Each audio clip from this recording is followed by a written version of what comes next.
Welcome in to the Triple Play Fantasy Baseball Show. Let's roll.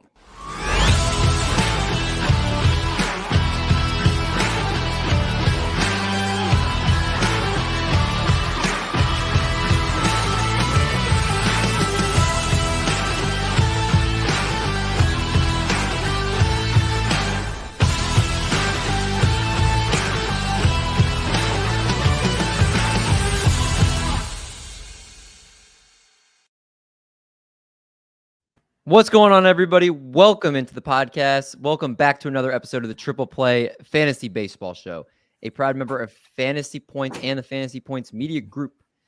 D-Mendy here, joined by Marty Party, Little Cheesecake, and the Doc tonight. Another Wednesday evening of baseball, but we've got postseason baseball going on right now. I think we're all of us 2-2 in the first round with our 3 for 4, David. Don't lump me with you. I'm winning. You got one right or one wrong in the first round. Props to you, Doc. And it's the one I bet on, damn it. But any surprises from you guys? Marty Party, any surprises so far from the MLB playoffs? I was very happy that the Padres won, but honestly, I did not expect that. I just didn't. Yeah. DeGrom, Scherzer, Bassett. I expected more. I know DeGrom did pretty well, but man, Scherzer getting lit up. And then just the Padres doing their thing, man. They who would have thought if you got Juan Soto on your team, you know, you're actually doing pretty well. Not too bad. What did you think of Eargate? Did Joe Musgrove cheat? No, absolutely not. And Enos Harris did a really good job breaking that down. Yes, his velocity or his spin rate was up, but so was his velocity. And if those two go up at the same time with the same amount of rate, that's all it is. It's just extra adrenaline.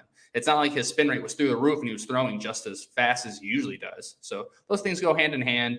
His ear did look a little Vaseline-y, but he was sweating balls out there. He was. We got Jasper in the house tonight. What's going on, Jasper? Hanging out with you. I love that Vaseline. Vaseline. LC, what about you? I know the Cubs aren't in it, but it's pretty surprising your rival Cardinals got knocked out in the first round. No, man, I called that. that. That's not surprising to me. You go ahead. You own that, LC. I called that. That's one of my 2 series wins that I have so far. And that's the one that Doc bet. And you guys, are going to lump a lot of crap on me for Lucas Giolito this episode. At least at least you guys are wrong about the damn Cardinals. Look at that shadow. Take your victory laps. No, I like it. And Doc, you 3 for 4, and I have to say, I feel like you called the Mariners. I think you were the only one to call the Mariners. Had to be super disappointing to see them blow an 8-5 lead in the 9th inning. Did they make the right call going to Robbie Ray in the 9th? I think so. Like, we're playing the results game now, and it's like we're talking about Robbie Ray, but like Yordan Alvarez is just a great hitter. Like, they could have done it with Seawald, and it would have been the same result. And then it's, why didn't you put in a lefty-lefty? Yeah, no, I mean, it's interesting. I was looking at this today. Jasper said, looking forward to a good offseason attempt at football. Jasper's been hanging out in the football shows every week, so he's been awesome with that. And I know Jasper is a baseball guy first, so it's cool to have him in here. And then Albert, our buddy, always here. Good evening. And someone's dog is barking. Who's that would dog? Be Cocoa Puff, always trying to make a nice appearance. Thank you. Cuckoo. She's going cuckoo for Cocoa Puffs. I think it was, so I looked at the Mariners bullpen, and you're right. They wanted to go lefty on lefty. Do you realize who the one other lefty they have in their bullpen and on the postseason roster? Swanson's a righty, right?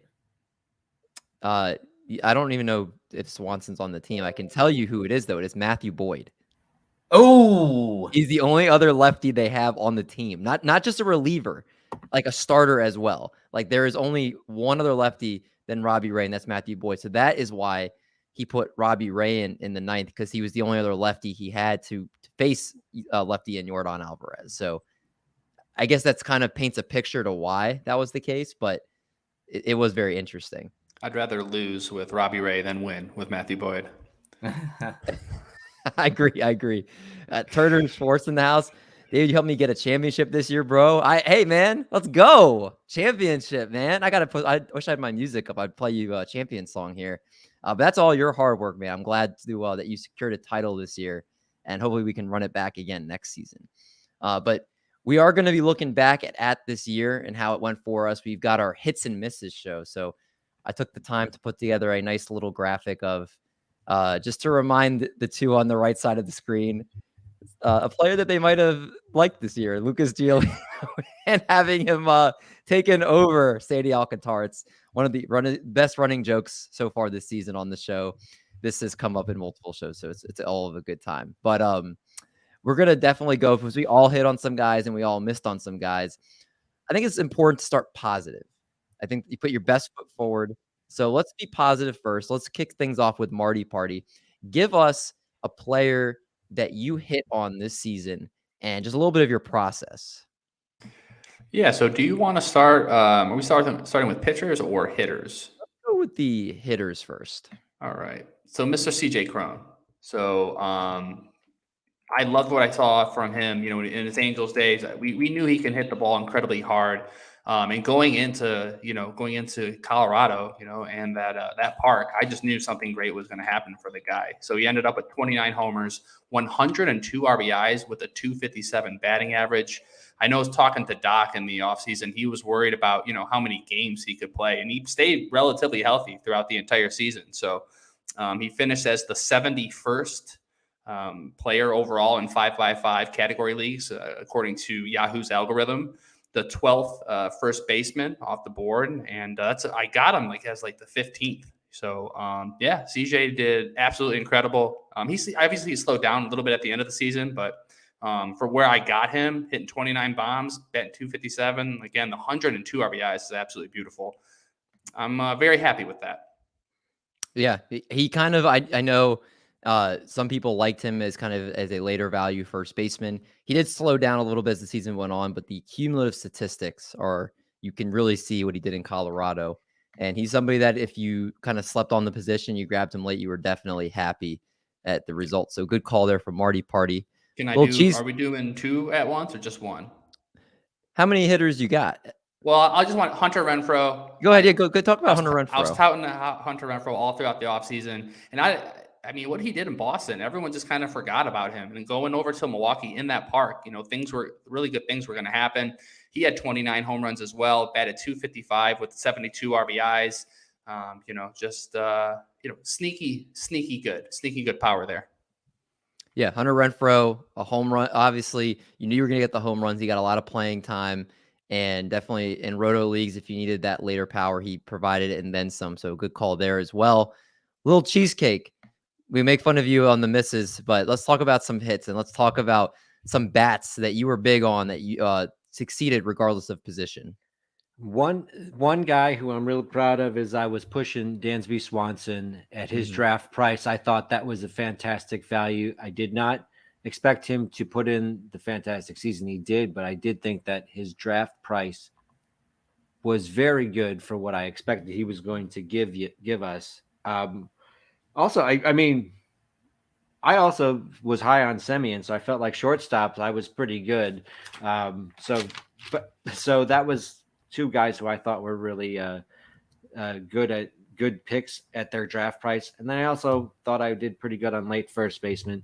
Rowdy Tellez was the guy I was touting, ended up with 34 home runs, only about 219 batting average, but still that 34 home runs coming in past pick 300 in a season start for power. I thought Tellez was a real good hit for late power.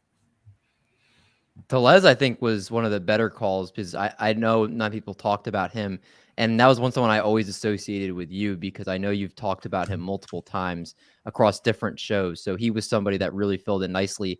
He'd be somebody that I wouldn't be surprised to hit 40 home runs in a season at some point. I think he's got that kind of pop in him. So, yeah, I think, and he always lives with a high barrel rate. So he hits the ball in the sweet spot for home runs for power, and it's a pretty good stadium for power too. So he was able to put together a good season even though power was down, and exceeded actually my expectations. On the show I said 25 to 30 he was going to hit, ended up with 34 home runs. Perfect. Yeah. You're what I was clicking on the name here. Goodness gracious. Rowdy Rowdy Tellez. Tellez. Thank you. Rowdy Tellez. Mhm. Yes, a great later value first baseman pick as well. Doc, give us some bats. Who are some bats that you hit on and made the call in the preseason here? I mean, it's a guy I was touting for years, and it was Nolan Arenado. I got him in the 4th round last year, 6th and 7th round in a 15-team league. He's as consistent as it gets. Now, obviously, last year there was a dip in batting average. Still had 34 homers, 100 RBIs. I mean, you can pencil him in for 30 and 100 every season. But I think, obviously, being in a trade, a new environment, sometimes that first year is a little bit tough. Up the average to 293. Up this walk percentage from 7.7 to 8.4%. Cut the K rate down from 14.7 to 11.6, which is the second lowest of his career. He even gave you some 5 stolen bases as well, which is more than I thought. But just consistent year in, year out, and great value where he got him this year. And then Nathaniel Lowe. He started off a little bit slow, but good value towards the end. I think the Texas offense in general kind of started stagnant. Martin mentioned Simeon, and he did as well. But Lowe finished out the year pretty strong, especially where you got him probably in the 15 to 18 round. Gave you a decent walk percentage. Finished the year 27 homers, 76 RBIs. Good value for a first baseman. Yeah, agreed. And Nate Lowe was somebody that I think is going to be maybe a top 6 or 7 round pick next year. The way he finished, he looks really, really good. My first hit, I'll talk about Alejandro Kirk, who was the catcher I tried to grab the most of outside of oh my goodness. It's already like 2 weeks out of the season, and I'm like having to just get myself back with names. Goodness gracious, so much football. What's MJ Melendez? Thank you. MJ Melendez was the guy that I had the most of any player this draft season. It was kind of mixed results for that. But the other player at the catcher position I grabbed a lot of was Alejandro Kirk, who right before the season on March 31st, he was the 11th catcher going on NFBC after pick 100. According to the Razzball player rater, he finished as the 5th highest catcher at player 108. Now, going into the season, one of the reasons I liked him was he was one of 2 catchers, had an under 15% K rate with a minimum of 150 at-bats, a walk percentage of greater than 10, 20-plus home run power if healthy, and he's going to obviously be able to get time at DH, so he'll be able to accumulate some at-bats. And when the season was all said and done, he played in 141 games, had 18 home runs, so he did miss the home run mark just a little bit. Or no, wait, I'm sorry, I might be looking at the wrong home. Wait a second. He had, 14 home runs. So the power wasn't there quite as much as I was hoping in 139 games, but he did have 63 RBIs and had a higher walk than K rate, an 11.6% walk to 10.7% K rate, one of the lowest K rates in all of baseball. Still had a 130 ISO, and ultimately was one of the better hitting catchers out there. So Alejandro Kirk was definitely somebody I loved getting that type of value on for sure. And Kirk Jasper said, Kirk is my guy too. And down the farm, one of the best prospect minds out there, he said, Kirk is a beast. Agree. Yeah, Kirk is a monster. The other guy, I will try to keep this to under 2 minutes. Bobby Witt Jr. Wait, okay. I have a stopwatch. Yeah, tell me when to start. Tell me when you're ready. I'm ready. Go. So I would like to take you guys back into the offseason. We talked about February and March. And I put statements out there on Twitter that said Bobby Witt Jr. was going to be a top 50 player. I had many of people mock me. Said, David, you're crazy. David, his strikeout rate, what he did in the minor leagues, it's going to take him long to adjust. He's not going to finish as a top 50 player. Well, everybody, all the naysayers, I have news for you. According to the Razzball player rater, Bobby Witt Jr., you guys know where he finished. I'll save you the suspense. I will save you the suspense. He finished as the 24th player on the Razzball player rater, 30 stolen bases, 20 home runs. This kid has it all, and he's only going to get better. This is probably somebody that's going to be, I would guess, at the worst, a 3rd round pick. I would expect him to probably go in the 2nd round in drafts next year. This was a guy I was eating him up in the 2nd and 3rd, or I'm sorry, not even the 2nd and 3rd. I was eating him up in like the 5th and the 6th rounds this year, and it was so tasty. And I loved having him on so many of my teams. oh my God, you guys were sleeping on Bobby Witt so much. And I'm going to take that victory lap until I can't breathe anymore. And I'm just so happy that Bobby Witt is now available to the world to see how great of a player he is. And I'm just so incredibly happy that you guys could all bask in the glory that is Bobby Witt Jr., the Patrick Mahomes of baseball. He is coming, ladies and gentlemen. He is coming. And just you be ready, because this is just the beginning. Go ahead. I'm done. I was setting up the 137. Patrick Mahomes. I was setting up the Patrick Mahomes joke. If you hadn't said it, you kind of. It was going to be a beautiful joke, and then you just stole all the thunder out of it. I was just I was just like, some are saying he's the Patrick Mahomes. If only it turns out though. If he could have won and we don't know yet, but he's not going to win Rookie of the Year. And I put $25 on him to win Rookie of the Year. So, man, where are my flowers?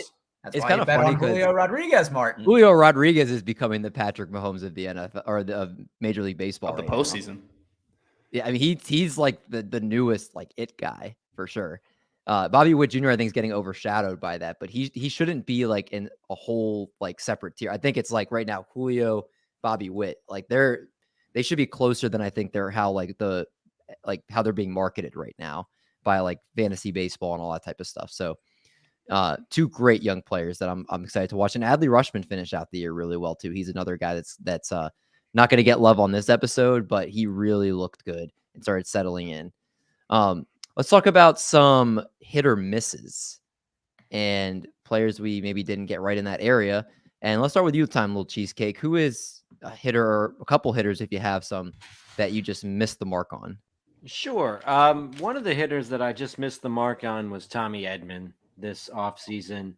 I wasn't exactly wrong about what I said about him, but he managed to accumulate a really good season and put together pretty much what people were hoping they were getting from him. Hit 260, 13 home runs, 31 steals, scored 93 runs, really was a valuable player at second base. I just did not see him coming through. I thought that he was going to move down in the batting order. He did. I thought it was going to affect his steals. It didn't really. I didn't think he had real power. He doesn't have a ton of power, but 13 home runs.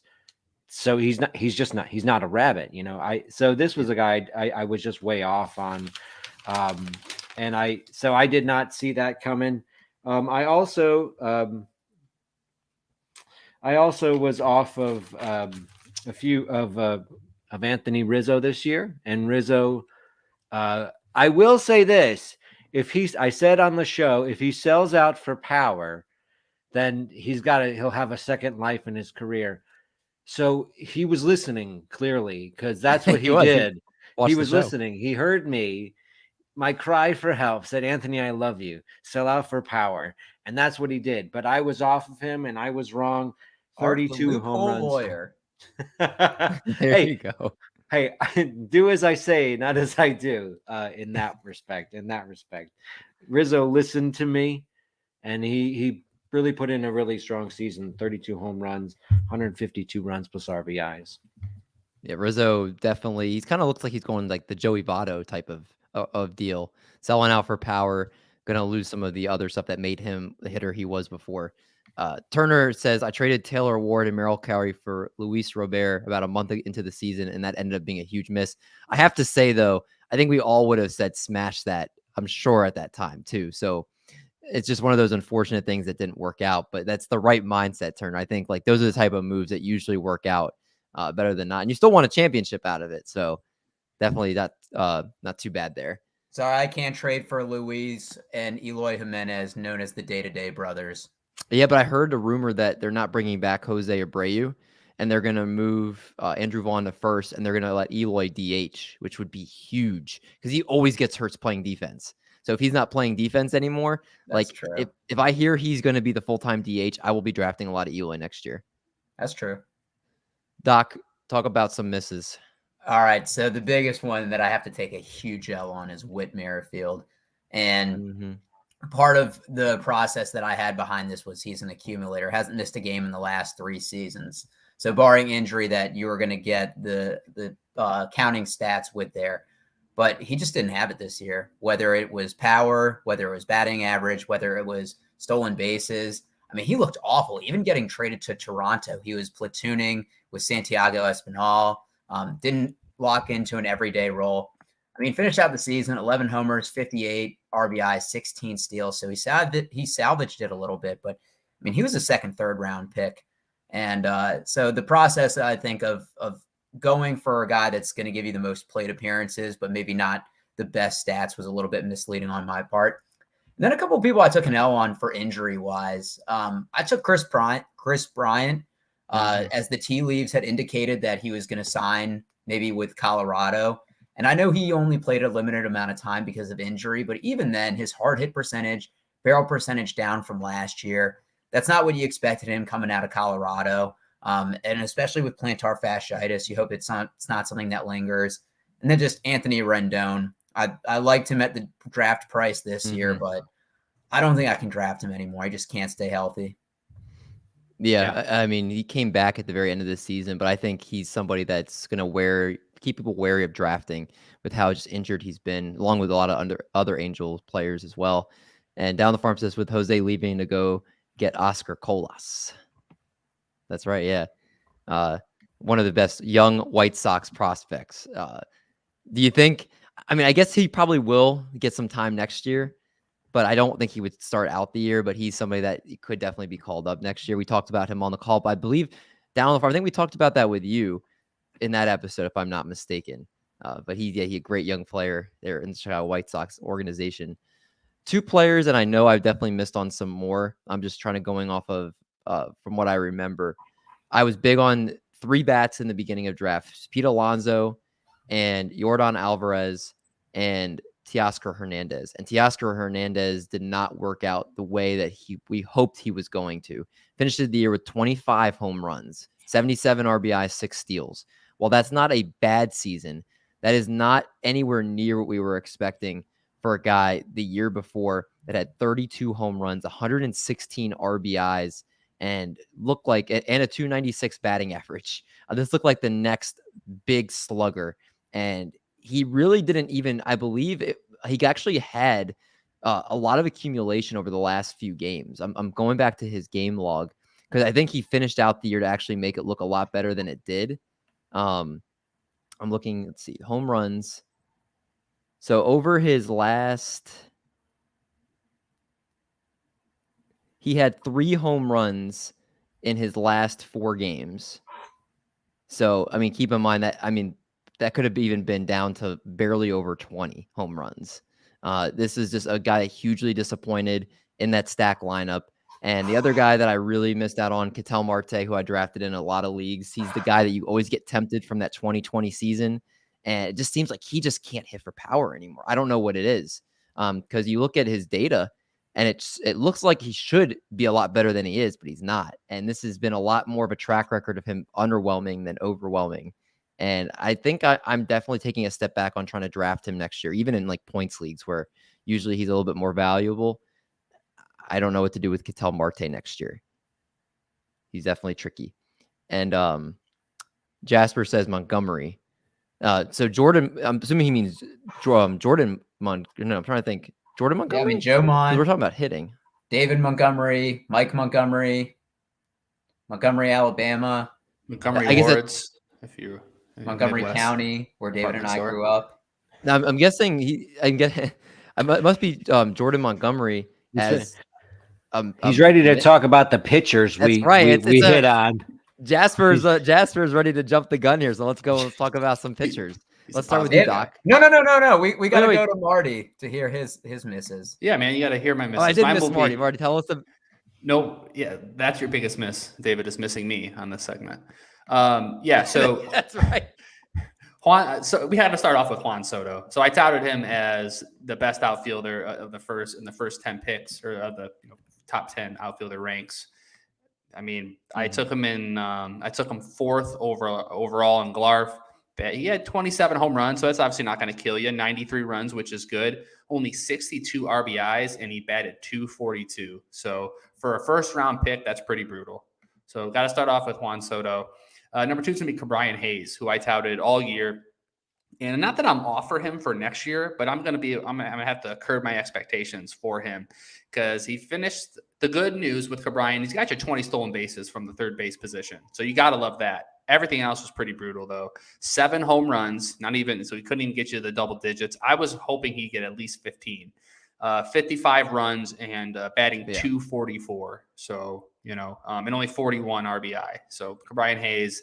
And then lastly, my favorite pick that was for third base, that was the 30th third baseman or more was Mike Mustakis. I thought Mustakis would have a bounce back year. I was terribly wrong. We are the same age, so I know he's not too old, but he only had 7 home runs, 25 RBI, 30 runs, and he batted 214. I think it's over for the Moose, guys. I just think it is time to take the Moose out back. So blindfold him first. Oh, you didn't make that joke. I was going to. Blindfold him first. Fair. Yeah, the Moose looks cooked at this point. It is no longer Moose season out there. Down for if Colas had been very good spring training, he could break camp. Zach's been very aggressive with him. And Turner says pitcher hits Cesar and Eric Lauer. Eric Lauer is another interesting one. He's kind of had up and down. He meant Cease. Cease, yes. Cease is a beast. And he says pitcher misses Giolito and Clevenger. We'll be talking about Giolito in a second here, so it's a good prelude. Let's talk about pitcher hits. And let's go to Doc first. Let's talk about who you touted and who performed. All right, well, you already know you and I liked Sandy, but I have to say in our home league, I took Giolito over Sandy because wins are +5 and losses are -5. So I thought Sandy would be coming with an 8-15 season, and Giolito would have a 15-8.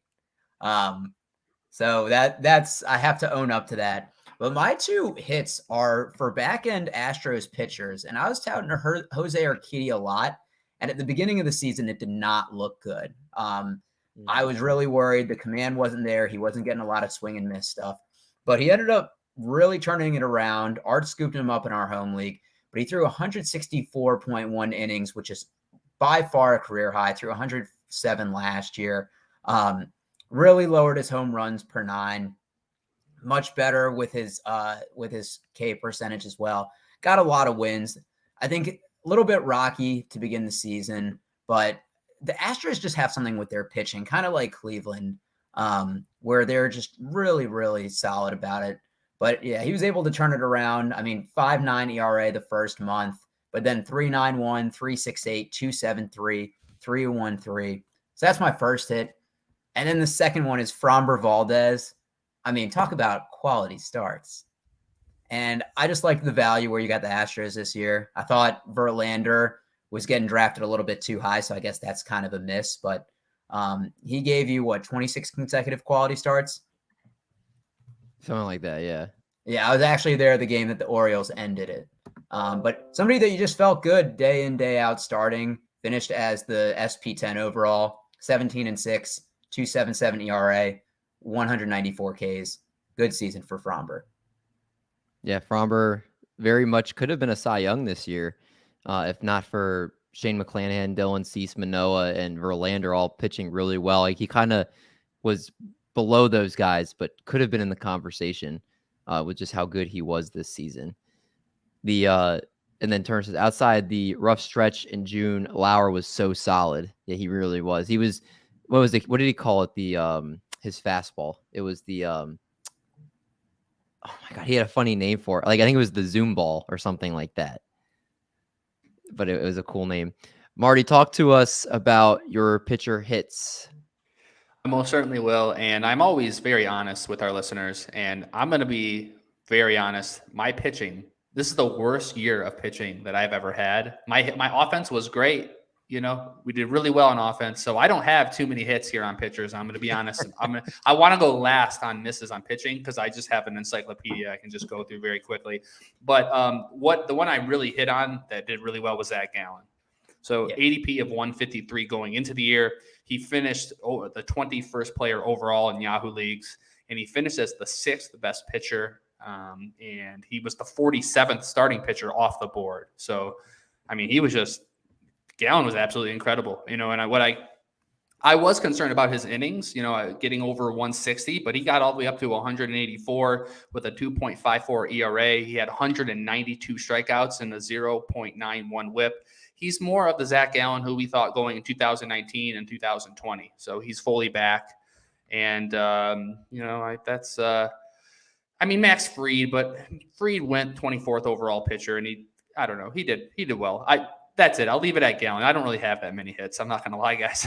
I should have pulled up a compilation of Marty's 2-start pitchers over the year and just came out with a list. My 2-star pitchers actually did pretty well. That's fine. It was the starting pitchers going into the year. I just I fudge it up. It's tough.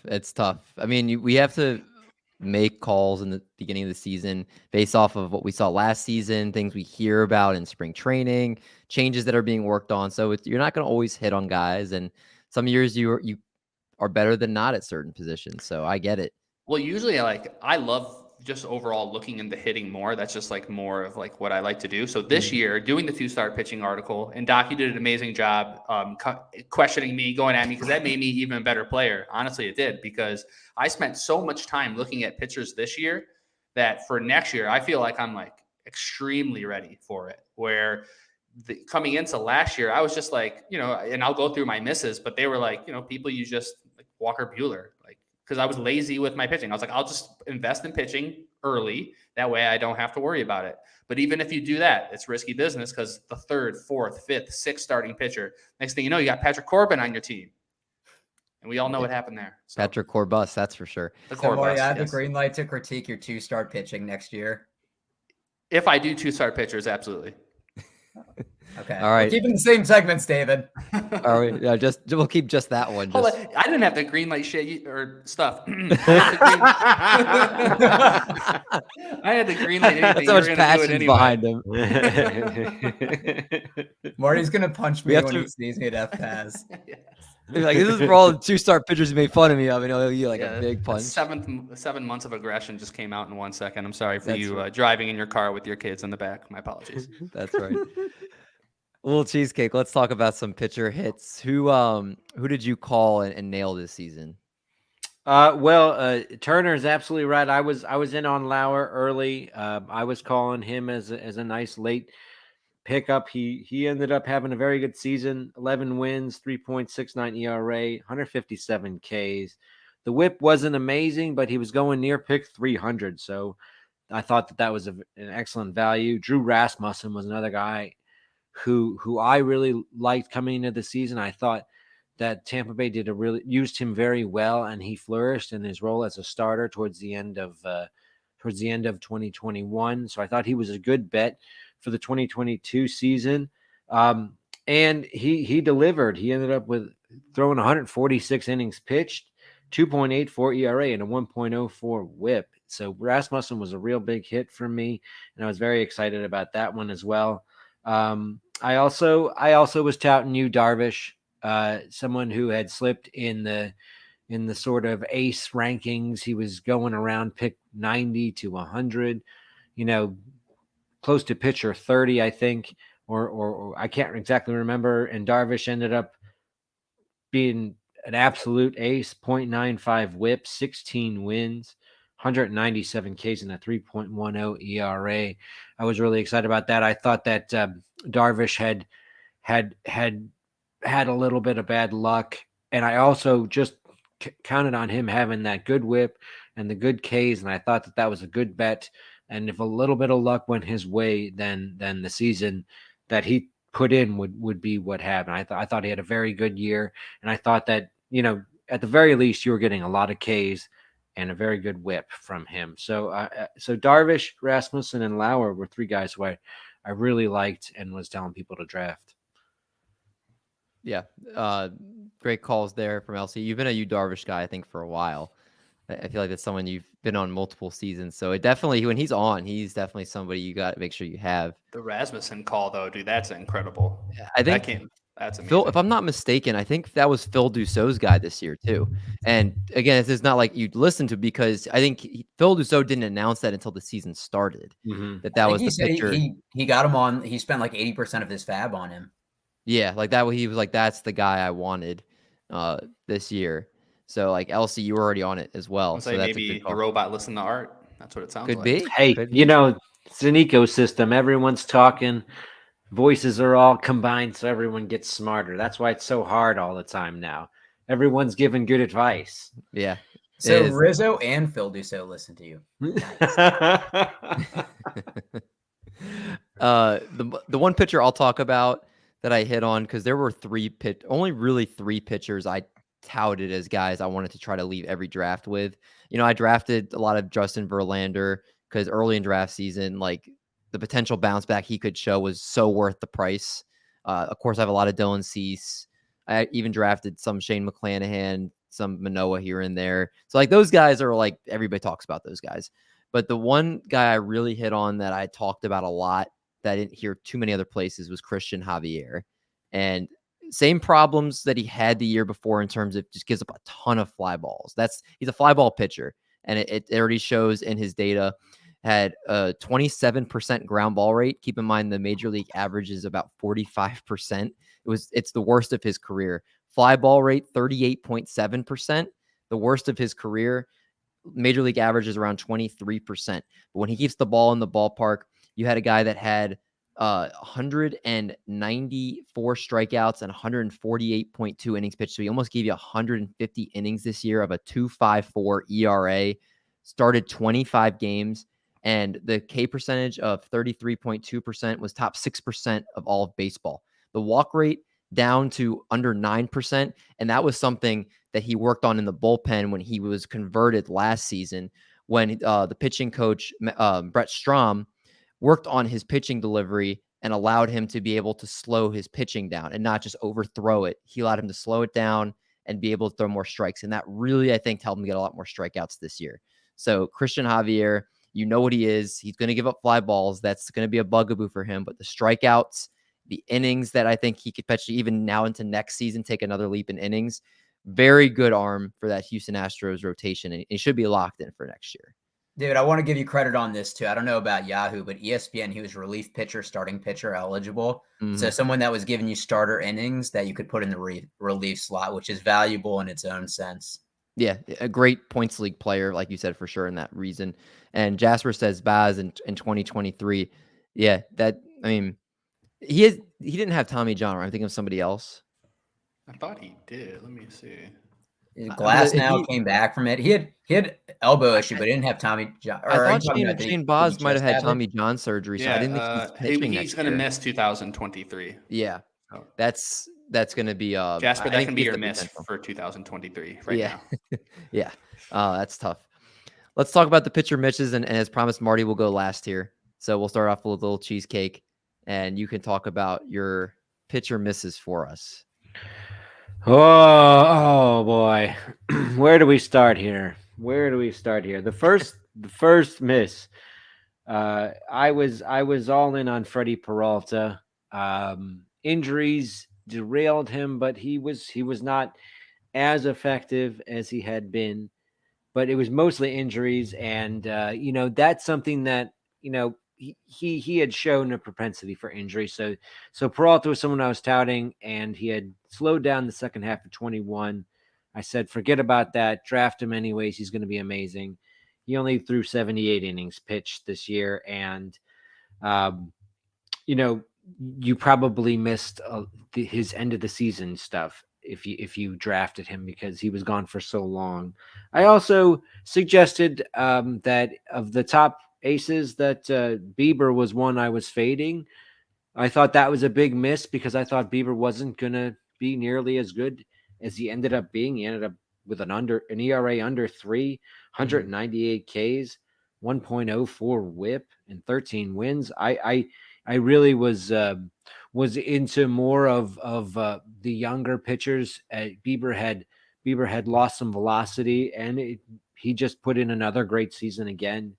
I also was telling people to draft Sean Manaya, and that looked good for about 2 months. And after 2 months, he just fell apart. He fell right apart, and and stunk for about 3 months. So Manaya was someone who I was really touting a lot as like a mid-round solidifier to your staff, and he certainly was not that. If you cut bait on him at the right time, you got some good work, but he really put in a long stretch of really bad pitching for this season.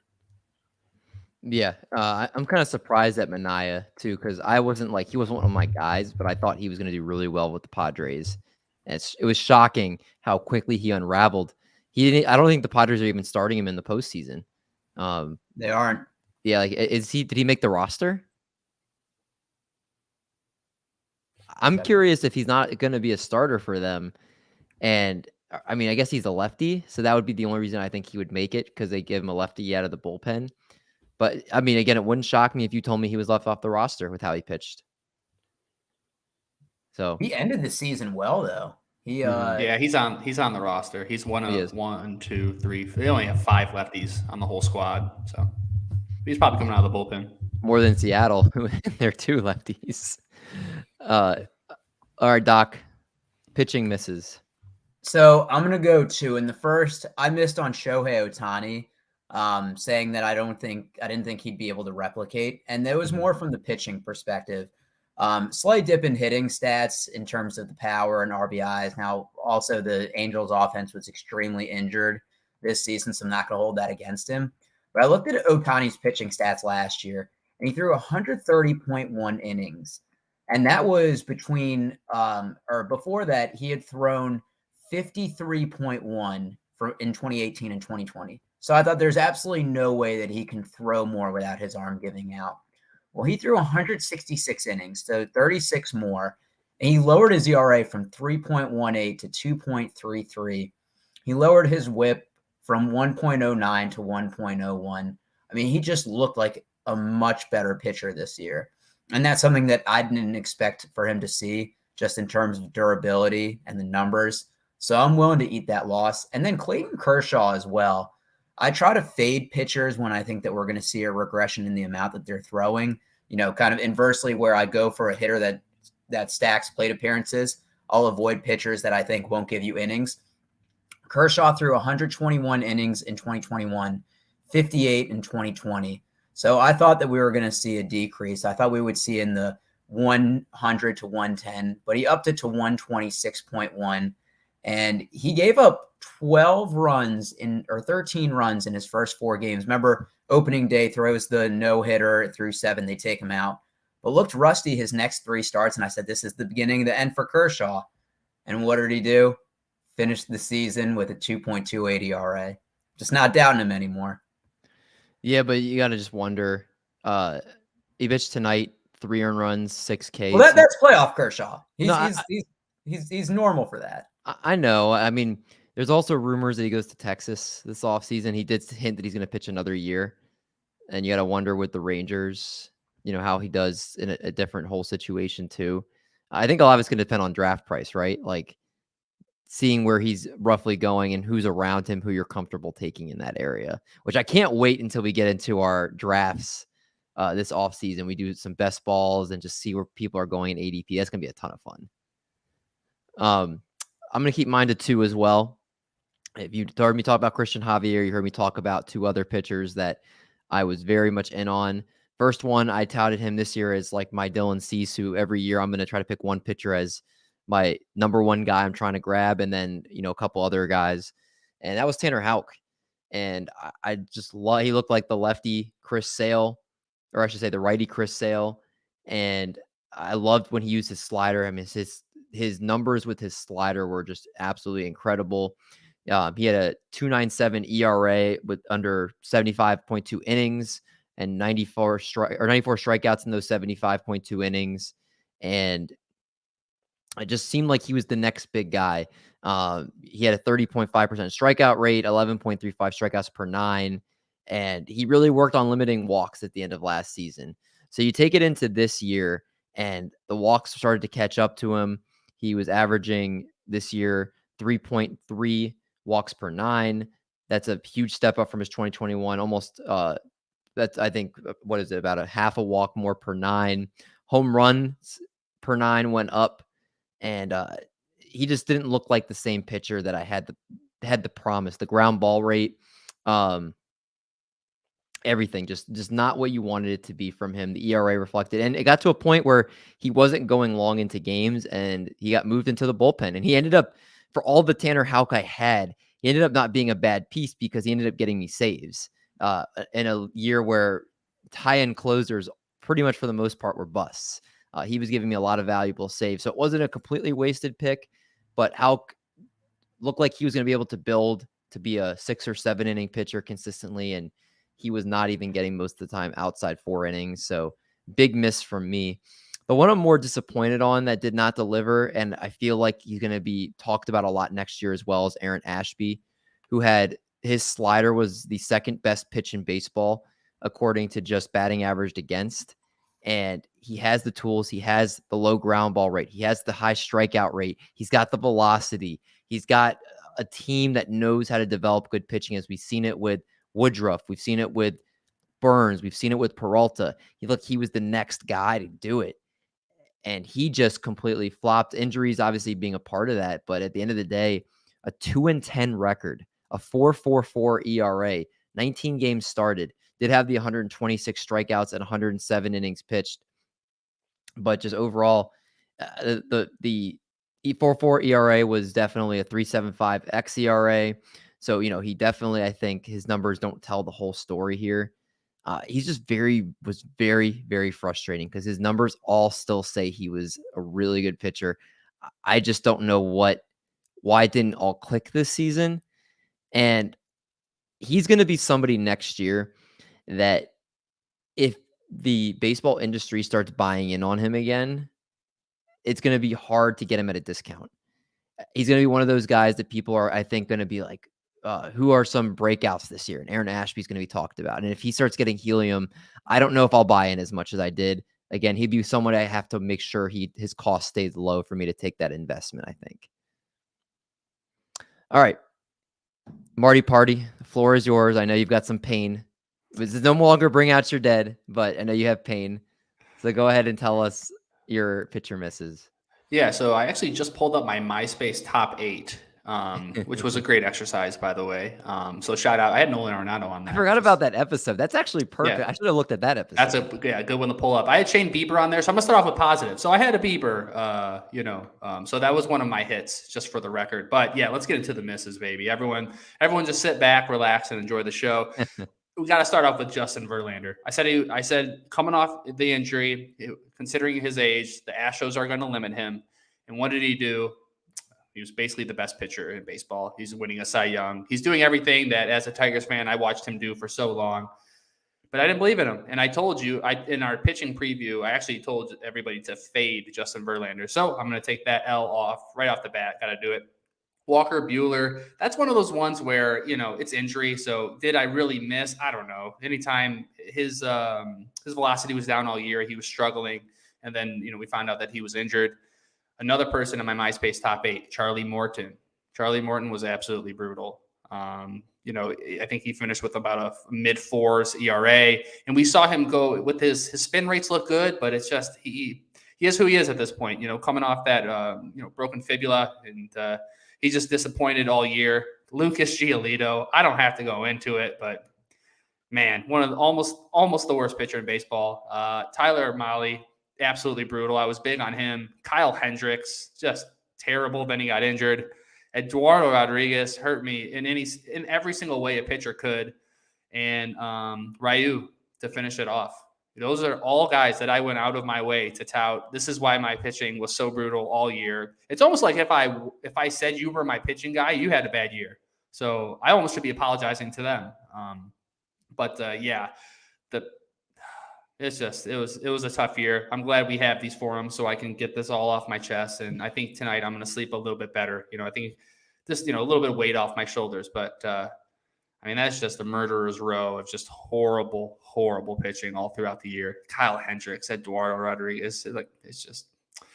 So yeah, those are my misses, or you could say those are my starting staff on nearly all of my teams. So. I have to say, there are some definitely I was fading, but some just didn't work out. Which ones were you fading? I would love to hear. I 100% was not taking Eduardo. I don't have any Eduardo Rodriguez anywhere. Bless your heart.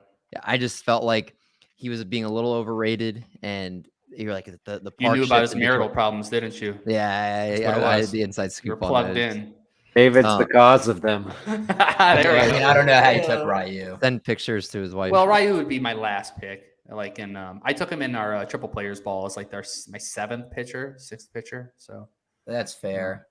He was going pretty late. Yeah, he was going, but he was like one of like, if you weren't like a top 50 pitcher, he was the one that I was touting. So I don't really have too many shares of him, but I can't lie. I didn't say to not draft him, which is what I should have said. None of us, do we even mention the name Kyle Wright at all in any of our episodes this past offseason? Like, I feel like we do a good job at least bringing up a lot of players. Let the majors and wins. I feel like we have to have an episode of like, who's the next Kyle Wright or something like that. Like somebody that nobody's going to talk about, but it's going to blow up like during the season. Could be Eduardo Rodriguez next year. It'll be somebody that if he does it, it'll be George Kirby. Oh, is that as out of the blue as it's not out of the blue. He's been touting him big. It's not, but we don't have Kyle Wright. They say he's the next Shane Bieber because his control is incredible and he can start developing that strikeout stuff. He had a great second half. Yeah, I don't think he's deep enough.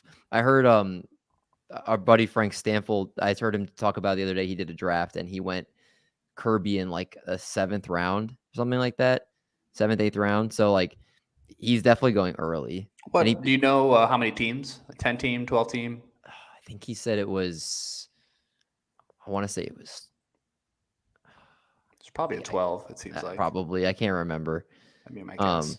But I mean, it'd be interesting just to see because when we do drafts, like someone like Spencer Strider, who will be in the top 4 rounds, I would expect. Maybe doesn't even get out around 5.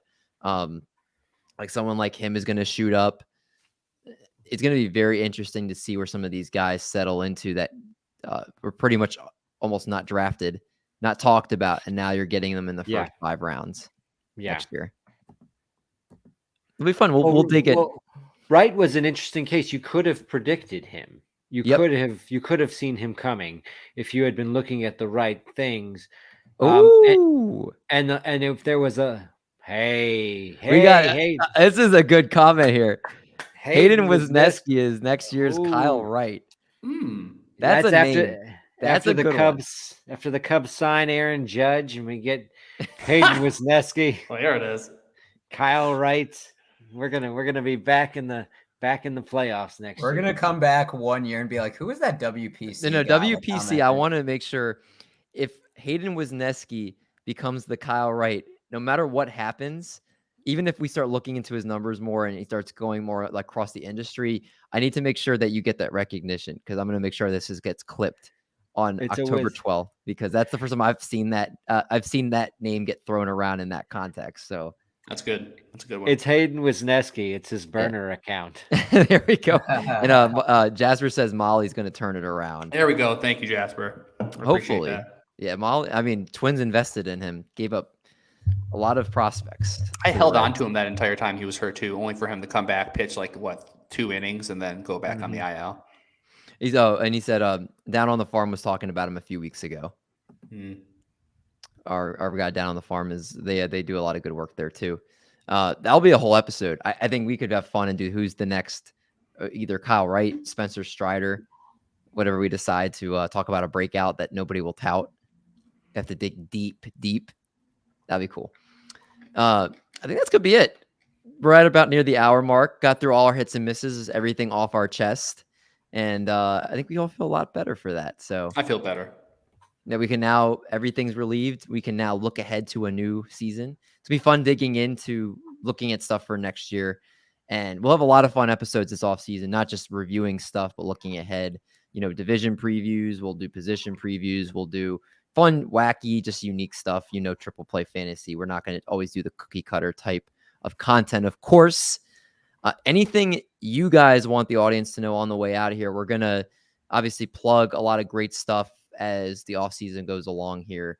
But anything, go around the horn, anything, Marty, that want to say before we get on out of here? Dodgers are going to win the World Series. Is that who you picked in your prediction show? Yep. Okay. Jasper, appreciate you, man. Great having you part of the show. I wanted to congratulate Tom Tambo for winning the Triple Players Ball. I'm not sure if we had said it on the show. He ran away with it at the end. He had a big lead going into the last couple of days. You knew it was happening. A great guy. We've been guests on his show before. He's a great dude, and he's a great host of his show too. And obviously, winning the Triple Players Ball, a very good fantasy player as well. So check him out. We're going to be starting probably in the next couple of weeks signups for Triple Play Best Ball League starting November, early November. Did you send him the trophy?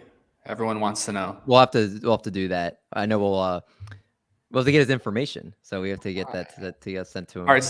Art's not gonna get it. He's gonna forget. No. I have his information. I don't want to send it. I have to clean it now. It's been sitting in my cabinet. I got to clean it. Art thought he was going to win this entire time. Yep.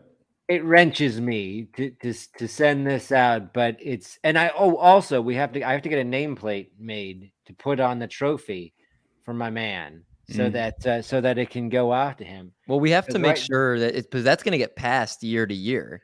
So we have to make sure when we get that like it can be where we have the winner for each year put in. Yeah, we're gonna have to do a new nameplate each year, and so we're gonna have to also get it back from him after a year. It's a whole thing. We're gonna have to talk about. Yeah, because it'll be a year, and then like we'll add like the Triple Play Fund will like pay to have him ship it to whoever wins it the next year. And like all that good stuff. So that'll be down the road when that time comes. But yeah, we have to. And really quick, Michael Richards, shout out for taking home the TGF. Yes. That was going to be my thing. Oh, damn it. My bad. No, you're Michael good. Richards. Go ahead, Doc. Go ahead, Doc. You can. But shout out Michael Richards winning TGF. Hey. I would text with him at the end. Don't think I provided that much help. He used me as a little bit of a moral support and just to vent, but really impressive accomplishment. Great guy, and glad he's a part of the network. And hopefully, it opens some opportunities for him that are very well deserved. That's right. I mean, writing obviously does a lot of writing for Fan Tracks, but started doing podcasting with us at Triple Play of the call up every single week, talk about prospects and showing he's not just a prospect guy. He can do the real, just fantasy baseball in general. He's and the Kyle Wright of fantasy baseball. Yes, you got to tell him that. That's a good nickname for him. And I think he's going to give the main event a crack potentially because he's going to do a qualifier next year. We were talking about it to get an entry into the main event because I would love to see with his determination what he could do in one of those leagues because he's one of those guys that, when he's locked in, he's locked in. So congrats to Michael Richards, Triple Plays. I'm not going to say owned because he wasn't with us for the start, but very proud of him. He's all ours. Absolutely. Yeah. Yep. And again, just last thing before we get out of here, appreciate all you guys that watch the show on YouTube or you listen to the podcast every week. If you guys don't mind, if you're not already subscribed to the channel, just please subscribe. If you guys are on the podcast feed, 5-star rating, reviews, all that stuff helps us get seen by more people on the podcast network there. So thanks if you do that for us. But that will do it for this week. We'll have a lot of more fun content planned in the weeks ahead. But for Doc, for a little cheesecake, for Marty Party, I'm D Mendy. We're going to make like a bread truck and we're going to haul these buns. Catch you guys next week.